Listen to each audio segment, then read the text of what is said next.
Hello friends, welcome to Kurnool Telugu family channel. మేము ఈరోజు పూణేలోని దగ్గర్ shade Ganapati ఆలయాన్ని ఎక్స్ప్లోర్ చేస్తున్నాం. ఈ ఆలయము బుధార్పేట్ అనే ఒక ఏరియాలో ఉంటుంది. లక్ష్మీ రోడ్గా ఆ ఏరియా చాలా ఫేమస్. ఇంకా ఆ ఏరియాలో కేవలం గణపతి ఆలయమే కాకుండా చాలా హిస్టారికల్ ప్లేసెస్ కూడా ఉన్నాయి. మన ఛానల్లో ఆల్రెడీ శనివార్ వాడ అని ఎక్స్ప్లోర్ చేయడం జరిగింది. ఈ వీడియోలో కింద డిస్క్రిప్షన్లో పేస్ట్ చేస్తాము, చూడండి. ఈ ఆలయానికి ఎలా చేరుకోవాలి? మేమైతే హింజీవాడి నుంచి క్యాబ్లో వెళ్ళాము. దాదాపు 50 నిమిషాల సమయం పట్టింది. అక్కడికి రీచ్ అయిన తర్వాత అక్కడికి రీచ్ అయిన తర్వాత మనం దిగేసి అక్కడక్కడ పార్కింగ్ అయితే ఉండదు. చేసుకుంటే మనం శనివారవాడలో కానీ రైల్వే స్టేషన్లో కానీ కార్ పార్కింగ్ చేసుకోవాల్సి ఉంటుంది. క్యాబ్ లేదా 2 వీలర్ అయితే ప్రిఫరబుల్. ఆ తర్వాత మేము అక్కడ చేరుకున్న తర్వాత మేము అక్కడి నుంచి మెల్లగా నడుచుకుంటూ వెళ్ళాం. బట్ ఇక్కడ మనము దగ్గర్ గణపతికి వెళ్ళే దారి అయితే కిటకిటలాడుతూ ఉంటుందండి. ఫుల్ షాపింగ్, మనకి జస్ట్ లైక్ హైదరాబాద్లో కోటి అలాగ అనిపిస్తుంది. అన్నీ కూడా రీజనబుల్గానే ఉంటాయి. ప్రైజెస్ అయితే చాలా బాగుంటుంది. ఏరియా కిటకిటలాడుతూ ఉంటుంది. తర్వాత మేము అక్కడ దిగిన తర్వాత అక్కడి నుంచి నడుచుకుంటూ వెళ్ళాము. మనకు టెంపుల్కి పక్క సందులో క్యాబ్ని డ్రాప్ చేశాడు. అక్కడ దిగేసి నడుచుకుంటూ వెళ్ళాం. మేము ఈ మధ్య నవంబర్లో వెళ్ళాం, మళ్ళీ సెకండ్ టైం అనమాట. అప్పుడు ఎక్స్ప్లోర్ చేయలేదు, ఈసారి చేద్దామనేసి వెళ్ళాము. ఈ సమ్మర్ కదా, అక్కడక్కడ చలివేంద్రాలు అంటే వాటర్ సప్లై చేస్తున్నారు. వెళ్ళేటప్పుడు మనం ఇలాగా పూల సజ్జను తీసుకెళ్లాల్సి ఉంటుంది. మ్యాండేటరీ కాదు. మనము ఎక్కడైనా చెప్పులు వదలాలంటే ఆమె అయితే డిమాండ్ చేస్తుంది, మీరు చెప్పులు వదులుకోండి, బట్ ఇదైతే తీసుకోవాలని. చిన్న పూల సజ్జ చూసారా, ఇది వచ్చి 100 రూపీస్ అనమాట. 200 రూపీస్ కూడా ఉన్నాయి. అందులో స్వీట్ బాక్స్, మోదక్స్ కూడా ఇస్తారు. కాకపోతే మేము చిన్నదే తీసుకున్నాము, బట్ వేస్ట్ అండి, మళ్ళీ రిటర్న్ ఈ షాప్లో వాళ్ళకే ఇస్తున్నారు. ఈ క్యూ లైన్లో అయితే మనకి 200 రూపీస్ దర్శనం టికెట్ కూడా ఉంటుంది. అది తీసుకోవచ్చు లేదా ఫ్రీగా వెళ్ళిపోవచ్చు. అది కొంచెం శీఘ్ర దర్శనం లాగనమాట. సెక్యూరిటీ చెక్ అంతా కూడా బాగుంది. రష్ ఎక్కువగానే ఉన్నట్టుంది కానీ క్యూలో ఫాస్ట్గా పంపించేస్తూ ఉన్నారు. చాలా బాగా అనిపించింది. సమ్మర్ కదా, మొత్తం అరేంజ్మెంట్స్ ఇది చాలా బాగున్నాయి. అక్కడక్కడ ఫ్యాన్స్ పెట్టారు, పైనుంచి వాటర్ స్ప్రే చేస్తున్నారు. సూపర్గా అనిపించింది ఫీలింగ్ అయితే. మాకు ఇక్కడ సెకండ్ టైం ఇది పోవడం. ఫస్ట్ టైం అయితే 200 రూపీస్ టికెట్ తీసుకుని వెళ్ళాం.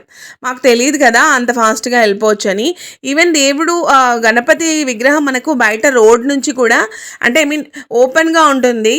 అక్కడ మనం రోడ్డు పైన నిలబడి కూడా ఎదురుగా దేవుడు కనిపిస్తూ ఉంటాడు, దర్శనం చేసుకోవచ్చు. బట్ లోపలికి వెళ్దాం, టెంపుల్ అంబియన్స్ అంతా చూద్దాము అనేది అనుకుంటే వెళ్ళొచ్చు టెంపుల్లోకి. లేదంటే దేవుడు బాగా చక్కగా మనకి టెంపుల్ బయట నుంచి కూడా ఎదురుగా కనిపిస్తారనమాట. ఇలా క్యూ లైన్లోకి వెళ్ళిన తర్వాత మేము రష్ ఎక్కువ లేదు, ఫ్లోటింగ్ అయితే బాగుంది, చక్కచక్క వెళ్ళిపోతున్నాము. ఆ వాటర్ స్ప్రే అయితే మాకు బాగా నచ్చింది. అందరు చాలా రిలాక్స్ అయిపోయారు. సమ్మర్ కదా, అందరికీ బాగా అనిపించింది. చూడండి, ఫుల్ ఎంజాయ్ చేసుకుంటూ, కొంతమంది అయితే అదిగో అబ్బాయి నవ్వుకుంటూ వెళ్తున్నాడు అనమాట హ్యాపీగా. ఇక హిస్టరీ గురించి చెప్పుకుందాము. ఇది వచ్చేసి 1893లో మనకి గణేష్ ఉత్సవాలు జరుపుకుందాము అందరం కలిసి యునైటెడ్గా, అది ఫ్రీడమ్ని రిప్రజెంట్ చేస్తుంది అనేసి లోకమాన్య తిలక్, ఇంకా దగ్గర్ షేట్ హల్వాయి, ఇంకా కొందరు అక్కడ పెద్ద మనుషులు, బాగా ధనవంతులు ఉంటారు కదా, ధన సంపన్నులు అందరూ కలిసి కొంచెం ఫండ్స్ కూడా కలెక్ట్ చేసి గణపతి విగ్రహాన్ని తయారు చేయించారు క్లేతో. ఆ తర్వాత గణపతి ఉత్సవాలు అయితే చేశారు. కాకపోతే 1896లో ఈ దగ్గర్ షేట్ హల్వాయి యొక్క కొడుకుకి ప్లేగు వ్యాధి వచ్చి ఆయన చనిపోవడం జరుగుతుంది. ఆయన చనిపోయిన తర్వాత ఆయన బాధలో ఆ దగ్గర్ షేట్ కూడా చనిపోతారు.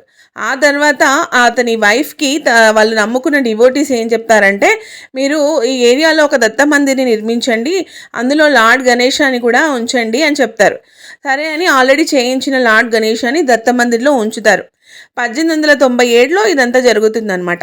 ఆ తర్వాత మళ్ళీ ఒక కొన్ని 75 సంవత్సరాల తర్వాత 1967లో మళ్ళీ ఉత్సవాలు చేయాలనుకున్నప్పుడు ఆ విగ్రహాన్ని చూస్తే ఆ విగ్రహం యొక్క చెయ్యి విరిగిపోయి కనిపిస్తే అప్పుడు మళ్ళీ కొత్త విగ్రహం చేయించాలని కర్ణాటక నుండి శిల్పులని రప్పించి 1968లో మళ్ళీ పెద్ద విగ్రహాన్ని తయారు చేస్తూ ఆయన యొక్క బొడ్డులో అంటే నాభిలో గణపతి యంత్రాన్ని ఉంచి తయారు చేయిస్తారు. ఒక మంచి పవిత్రమైన ఒక పవర్ఫుల్ విగ్రహాన్ని అయితే తయారు చేయించారనమాట.